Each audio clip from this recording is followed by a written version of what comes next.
the previous ones we have done that is available online, we're able to show some part of the framework, some part of the structure of Research Onion. So this part we are seeing today.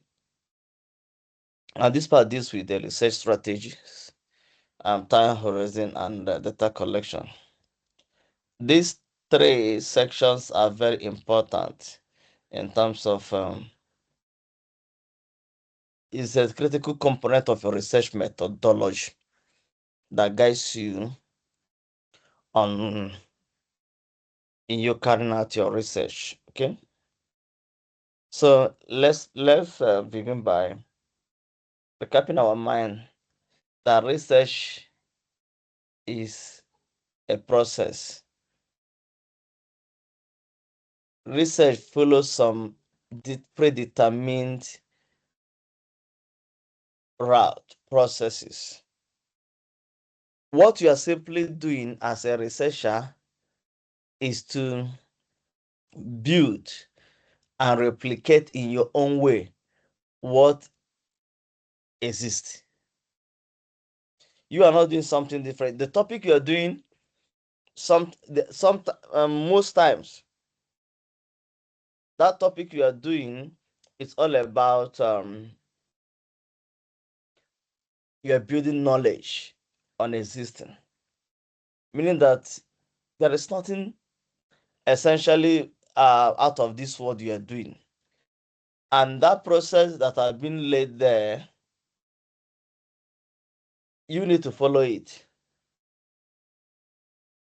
to the end without for you to achieve your research. So that process is driven by expectations. That process is driven by deliverables, and that deliverables is what is the outcome of your research. The example we normally use in this lecture is the generative AI. Generative AI today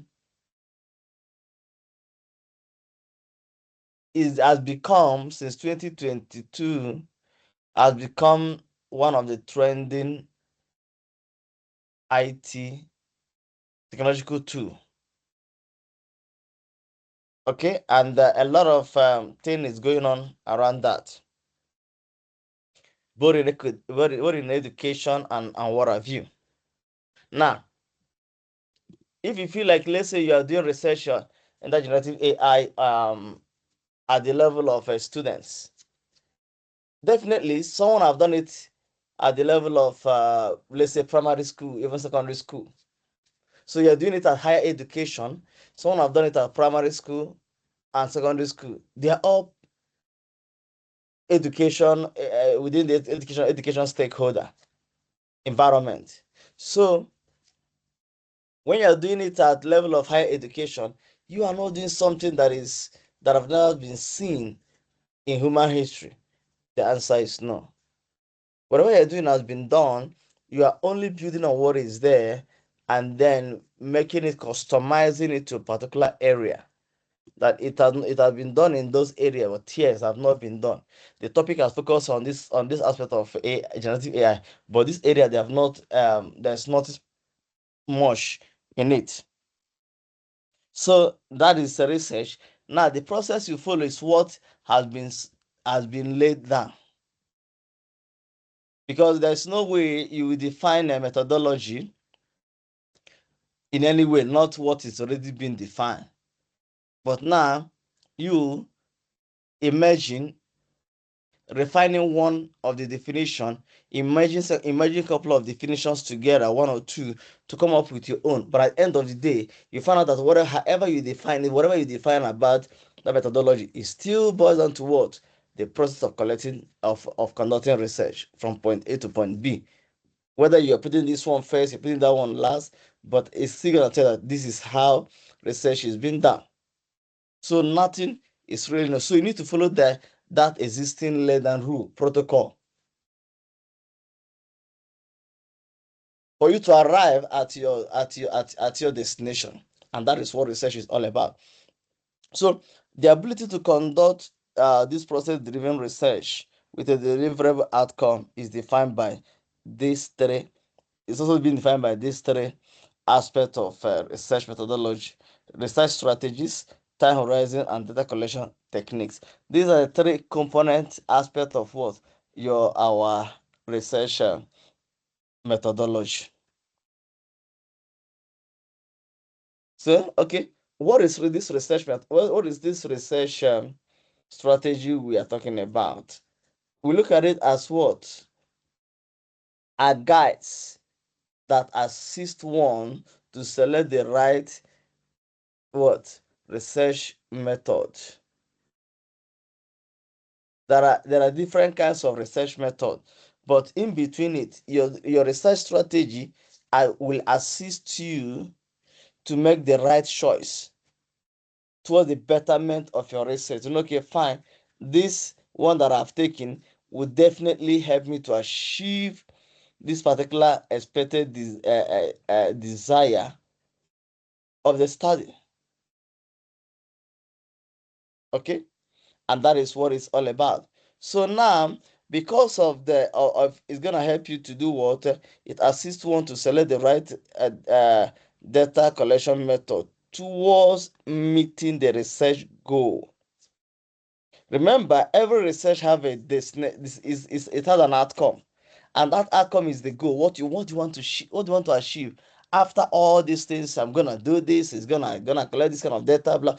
After at the end of the day, what do you want to achieve? So your research methodology assists you to make those kind of informed decisions that you may be able to arrive to what you have anticipated you want to achieve. For example, to answer research question and achieving your objective. That is what the work of your research strategy assists you to do. You're able to do what? To select the right data collection method, and then to achieve your research goal.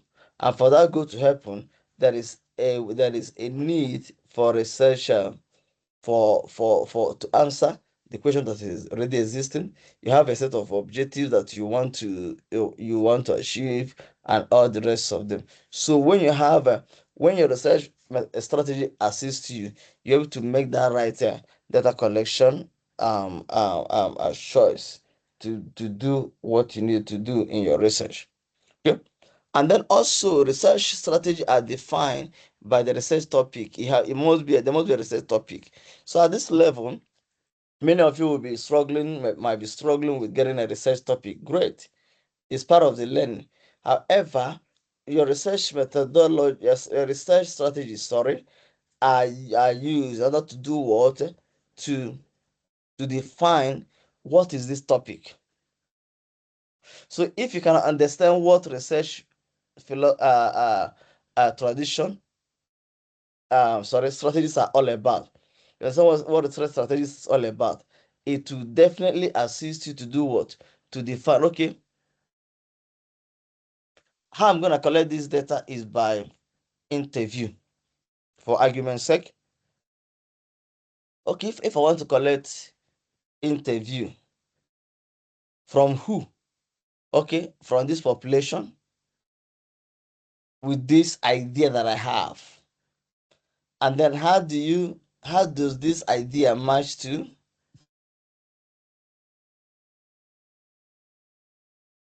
the strategy that you want to use? You draw that kind of mapping whereby it's okay, fine. I want to interview people. These are students, or okay, these are lecturers in the university. That is it. And I think I want to look at the challenge of this. No, but I'm confused. Should I look at challenges of this generative AI? Should I look at the benefit or this and that? But because of your level of uh understanding about what your research strategy is all about, and then have a clear view of your research objective, is going to enable you to do what is okay, fine, this is what the topic will look like, and then be able to guide you towards that very particular area you want to do it. Like I was talking about earlier. Now, if you're able to have that strategy properly guided, that will help you also to stay on the course. That okay, I'm looking at generative AI. Okay, let me focus on students, which automatically on the pin on philosophical research, and then the application, question, and what the methodology you're gonna use will be clear from the beginning.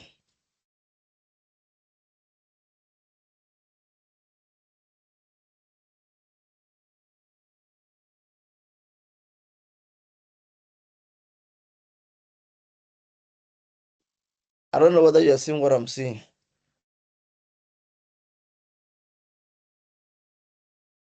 What are you seeing, guys?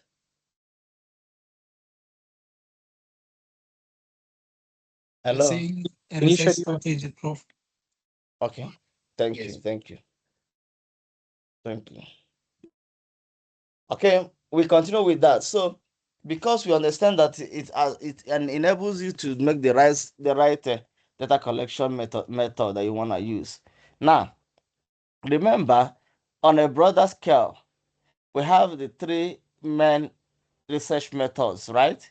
Your quantity, your quality, and your mix.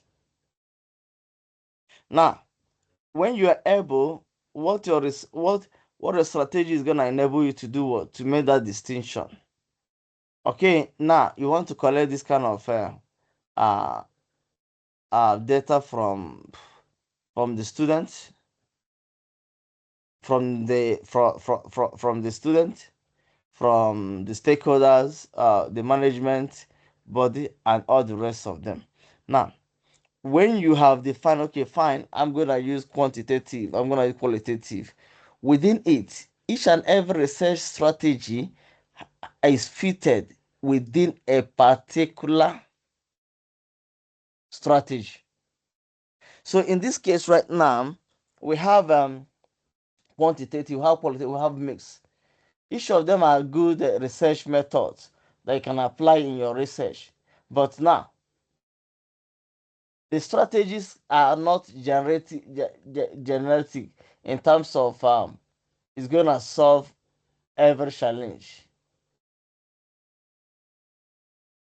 Okay, rather it's gonna solve a very particular issue, and then you move on. So now, under your quantitative uh, research, there are different kinds of research strategy that can be adopted.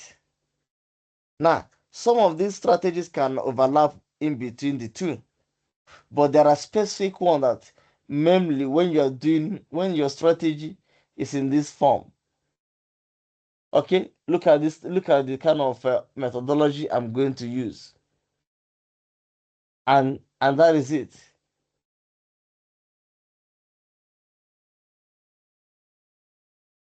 Okay, now when you look at research onion, I want you to go and download look at research onion. Under strategies, we have different kinds of strategies. You have your survey, your experiment, you have your action, you have your case study, you have your internal and ethnograph, you have your decision science, you have your phenomenological research. They are all there, but there are specific ones that strategy that is more suitable to any of this. So now, under your quantitative study, now your research will be quantitative. That means that there are certain data collection method you are going to apply. Some can play in between the three, but some are just focused on that very particular one. So now, in this case, when you're talking about a quantitative study, okay, so okay, I'm gonna collect data. What kind of data? Is it gonna be a large data, or is it gonna be a small number of people in the in your department? Now, if you have chosen that, then it's okay, fine. How do I reach them? I want to use quantity. I want to use quantity. How do I reach them? That is the question of what? Your research strategy. How do I reach them?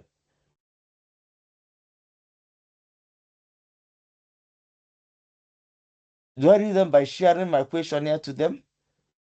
Or do I reach them by putting by face-to-face or online interview? Then you're able to play around this. So under your quantitative research, you have your survey. Survey are used to collect data, and this data allows you to have a comprehensive understanding of your research, which is commonly used to do what?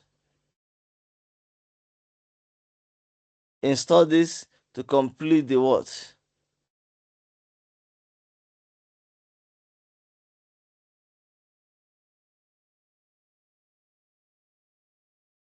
So so your survey, sometimes we call it a questionnaire survey or whatever, fine. But when you are doing survey, which is a research strategy, the method that you can apply becomes what? Your quantitative. When you're doing experimental research, you look at what through that kind of where you walk into the people that are into sciences and everything. That's one that does the experimental kind of research. You are doing correlation correlational aspect of it, like that try to establish correlation, the relationship between more than one variables. You look at what is still part of a research design that is under what? Under quantitative research. You have your action research,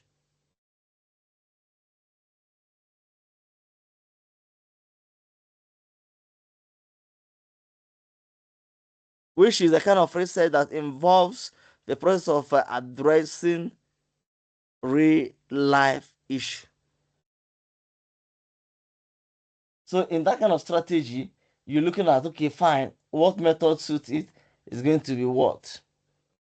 Um, quantitative. You have your case study. When you're looking at existing document, you're reviewing um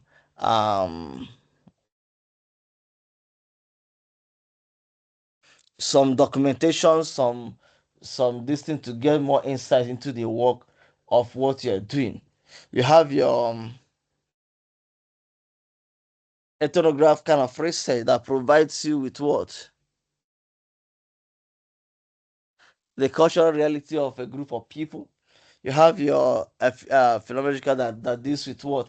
That looks at experiences of the people and so many others. So you find out each of these research strategies are more suitable in a very in a defined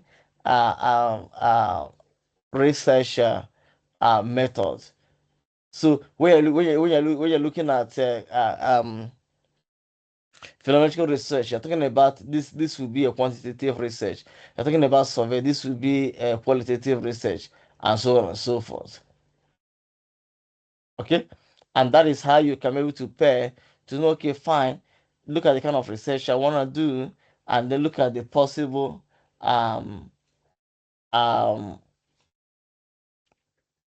method that is more suitable to it. Then when you are doing a mixed method research, which we talked about last time, that a mixed method research is a research that has the property of a quantitative and a property of a qualitative.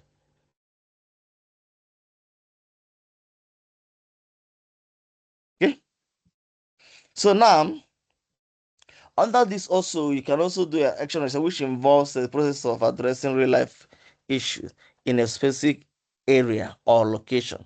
So this involves a kind of implementation that is continuous. plan and observe the action.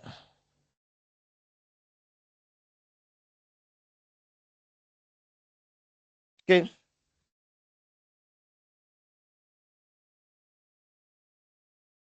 Okay. Now, what's going on? So you have your graded theories and all that. So these are different kinds of research strategies you are going to look into. Like I said last time, that when you are applying these strategies under your Q, uh when you're applying this kind of strategy, looking at the kind of study that you have, it's all about trying to mesh it based on what you know. And then bear this in mind, guys. Don't like I talked about last time, don't overboard yourself discussing all these things in details. Be able to discuss them in jiffy, in a brief, and then spend your time in details talking about the what the what of what you want to use, the how the why aspect and the how aspect. But these other ones, they are not uh, uh, important for you to discuss them in details. And also, let me say this, guys. There are limited number of pages for your proposal. Your proposal, everything should not be more than 30 pages. So that being said, you find out that if you elongate your discussion on any of this, then you're gonna occupy many pages. But if you're able to give a little brief, acknowledge the existence, but justify the one that you have chosen and how you want to apply it, then you are good to go. So under this we have participatory on action research, which involve a collaboration. So it's not that you want to look at the collaboration among people and all this kind of thing. Which strategy do you think you can use? Okay, and that is it.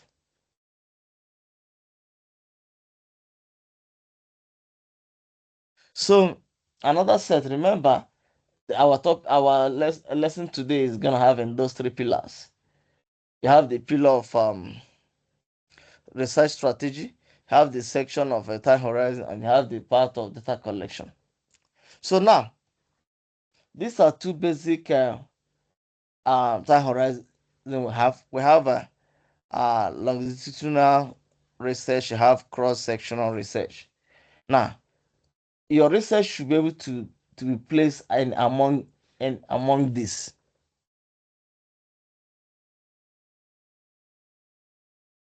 So now, when you are doing a research that can be conducted over a period of time,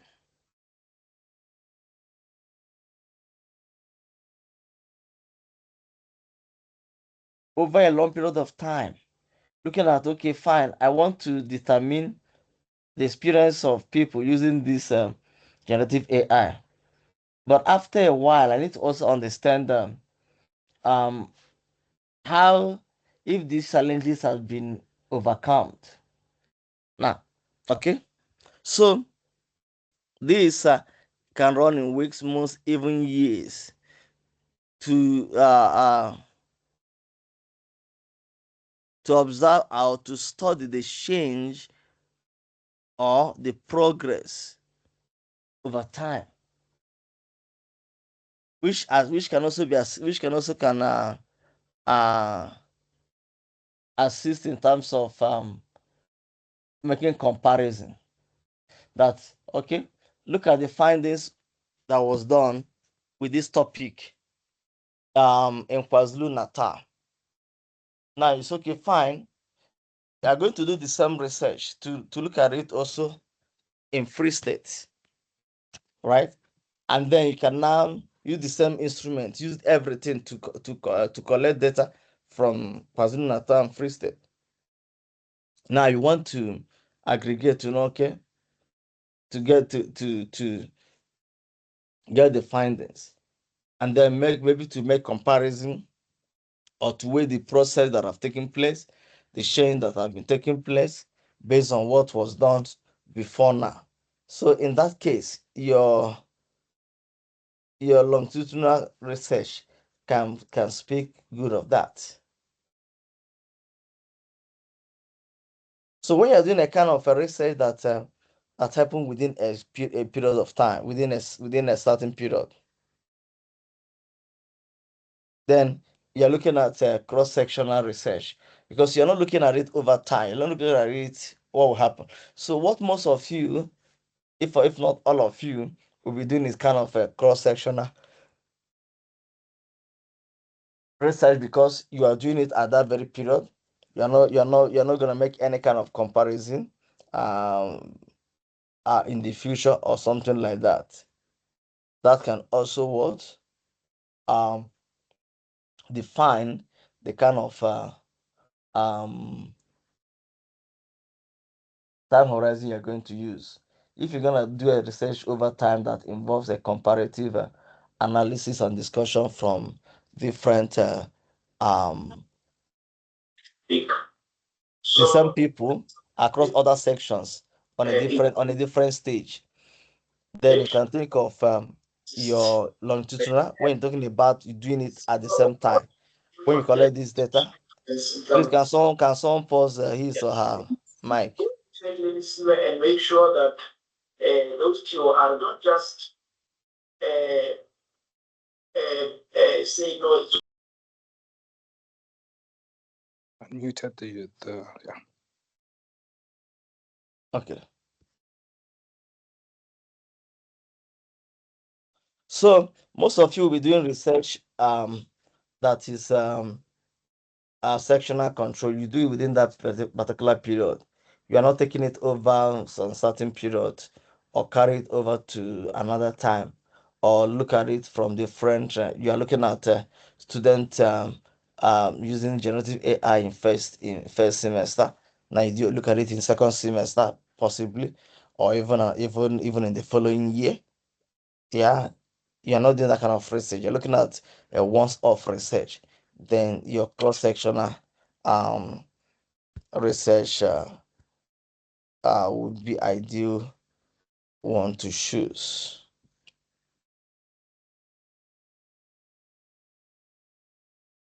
Okay. Mm. Okay. So when it comes to data collection, guys, data collection simply is a process that is used to gather a primary data that will assist you to answer your research objective, to meet your research objectives.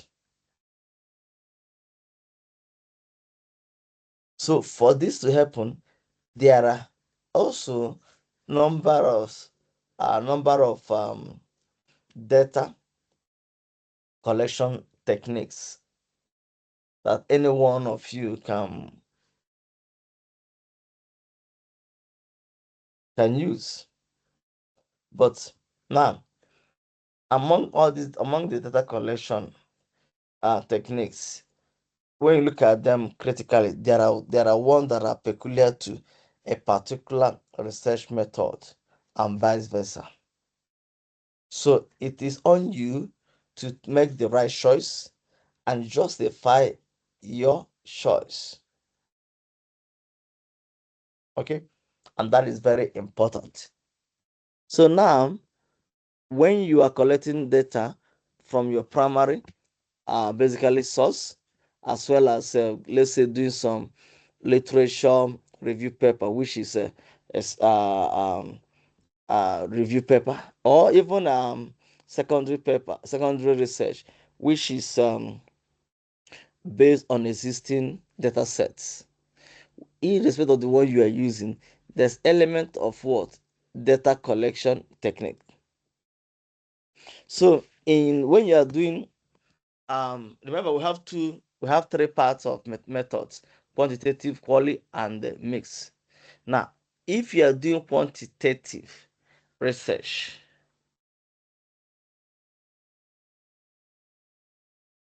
so in that space of your quantitative research, automatically what can be considered as your data collection techniques? How do you get this data from these people that will enable you? Remember, your data analysis and discussions is what will fit into your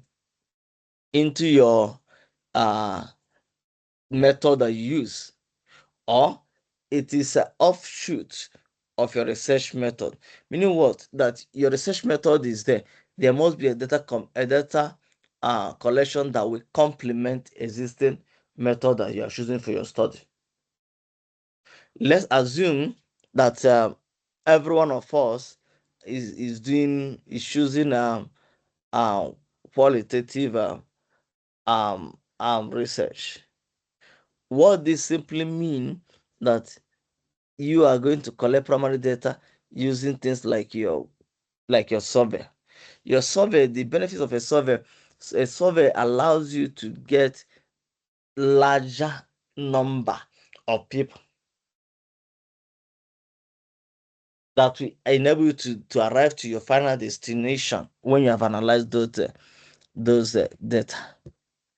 You can also think of as in terms of primary method. You can also think of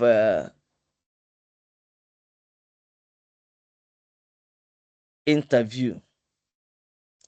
Interview assists you to gain more knowledge about your subject, about the content of your study. Because when you are conducting an interview, it's very important for you to be able to understand the facial expression of the people that you are interviewing, whether they are comfortable, whether they are not comfortable, whether they are happy or they are not happy. So your interview give you that very space whereby you can have a feel of what your authors are saying.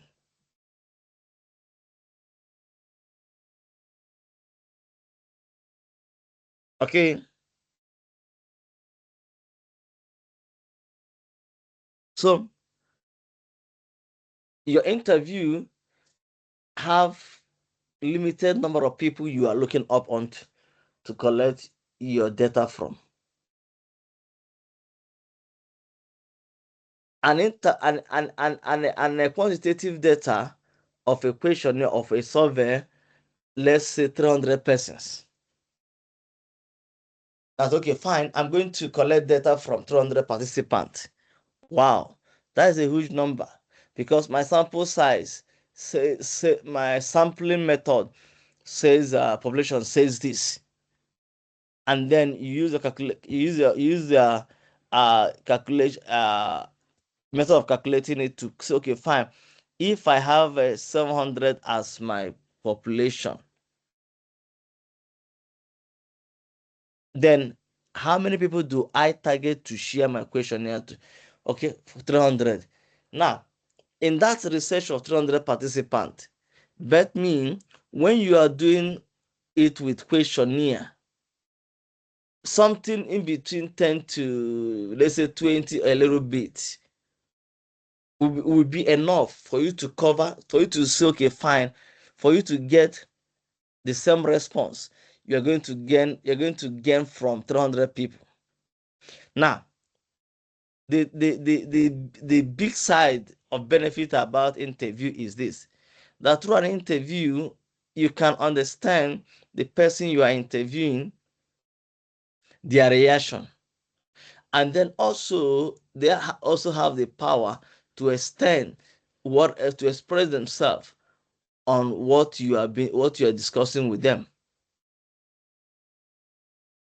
But under your survey, you don't have that kind of liberty.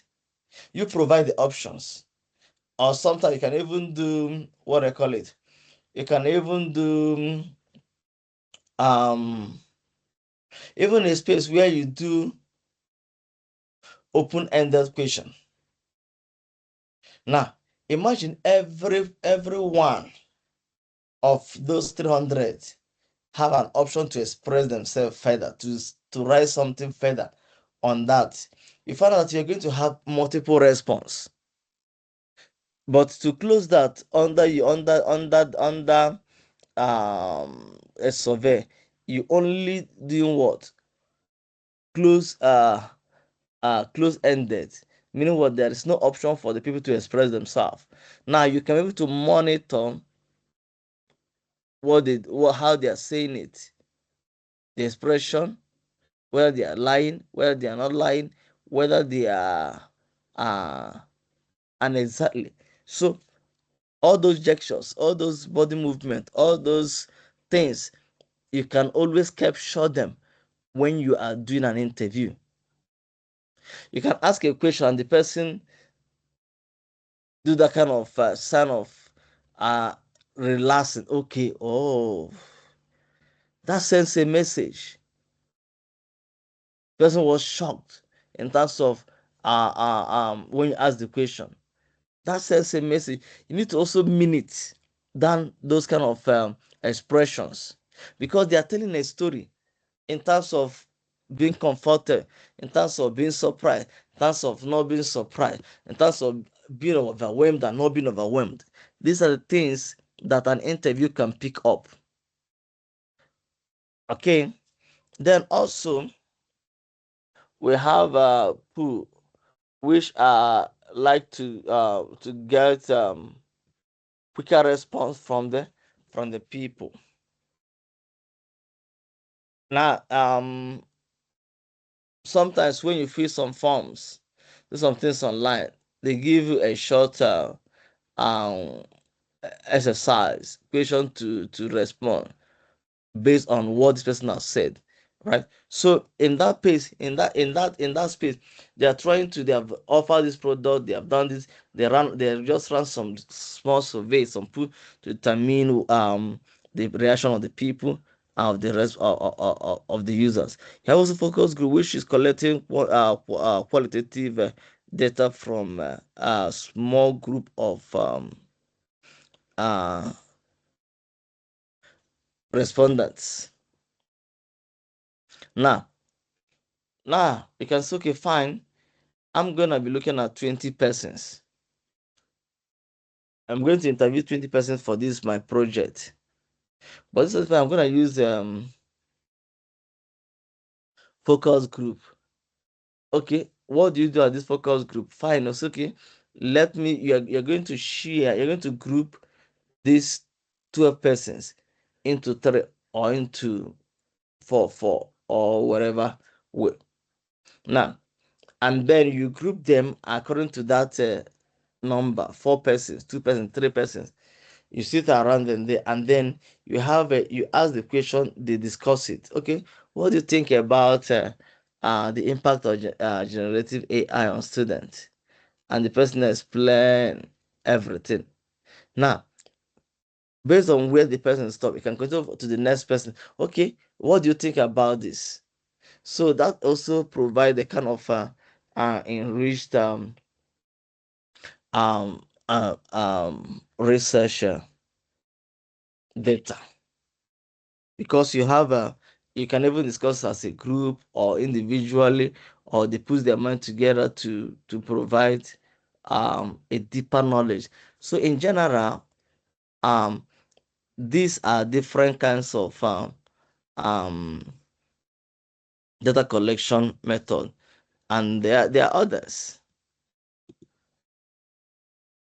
that you can use in your primary research. Okay, we also have what we call the secondary research. Now, when you say a secondary research, what do you mean? It means that you are obtaining your data from existing data bank or data source. For example, you want to use a data from Statistics South Africa, and from here, from there. Now, this kind of research is a secondary research, because you are not collecting a primary data like interviews and survey, but you are relying on existing data that have been collected already by the Reserve Bank, by the World Bank, by African Union, by this, by that, by that. You're using data they have already in their possession, and then to do what? To do your to carry out your research. So within this aspect, there are also some kind of literature review strategies and approaches you can follow. First one is systematic review. You have your narrative literature review. You have your meta-analysis.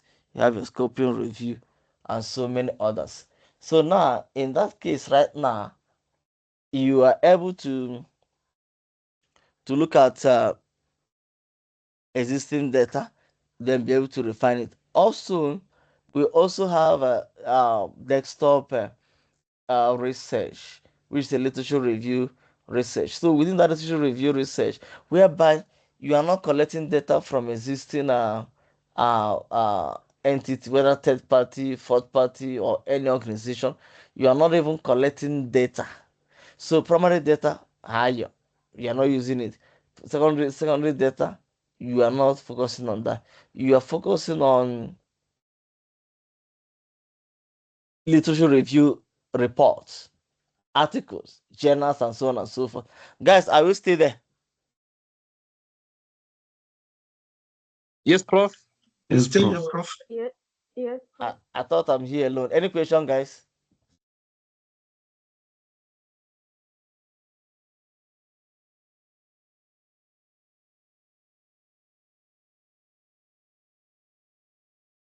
Any question, guys?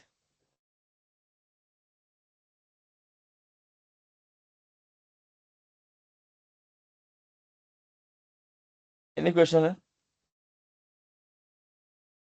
No question from my side. Okay. So your systematic review follows some some specified um method. Some lay down. It's a procedure. There is a systematic way of doing it. There is a process you must follow for you to carry out that. And then your scoping review have also some methodological approach you need to follow. Your narrative and your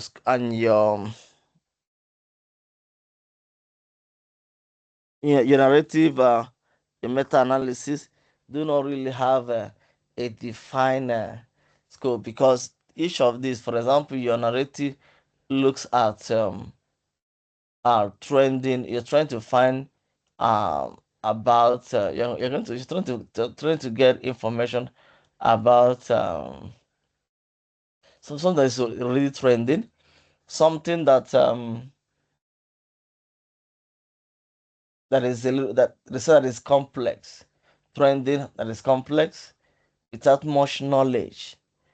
You want to identify, you want to solve a particular research a problem, a gap in research.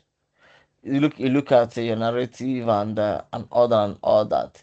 Now, remember, whether you are doing primary, whether you are doing secondary, whether you are doing literature review, this thing, they all follow a process that is out there.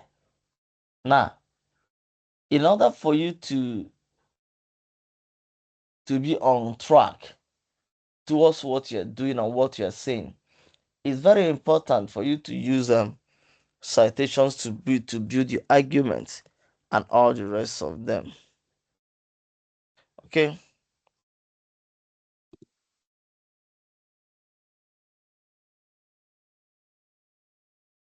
So at this level,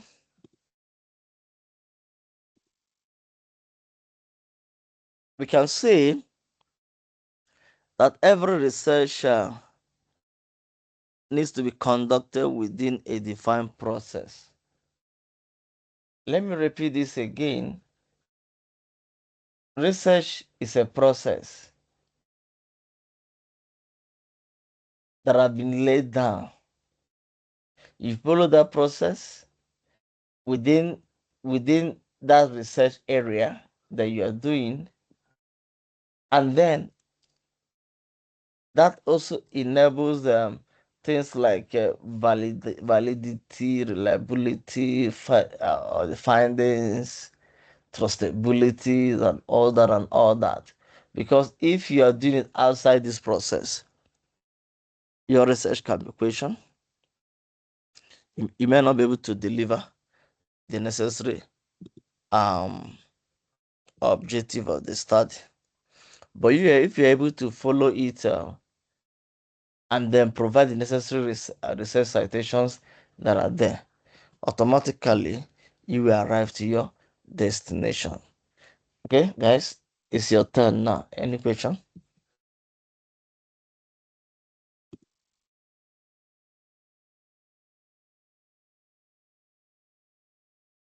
Okay, if there's no question, then let me um stop sharing and then let's talk.